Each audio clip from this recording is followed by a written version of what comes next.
ఆ దేశంలో ఊజు దేశమందున్న ఆ స్త్రీలందరికంటే యోబు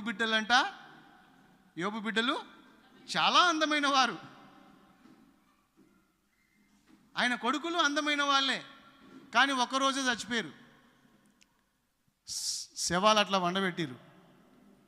బిడ్డలు కొడుకుల శవాల ముంగట యోబు ఏమంటున్నాడు తెలుసునా? యెహోవా ఇచ్చెను. యెహోవా, ఎంత గొప్ప విశ్వాసం చెప్పండి మీరు. నీకుందా ఇలాంటి విశ్వాసం? ఓన్లీ సర్ది జ్వరం వస్తే నువ్వు దేవునికి మందిరం మానేస్తావా? సర్ది జ్వరం. నీ విశ్వాసం ఎంత అల్పమైందో ఒకసారి పరిశీలించుకో. ఇంట్లో సర్దో జ్వరమో ఎవరికో మనమనికో వస్తే నువ్వు రావా? మరి యోబయ్య విశ్వాసం చూడు, నీ విశ్వాసం చూసుకో. అసలు పరలోకం పోయే విశ్వాసమేనా నీది?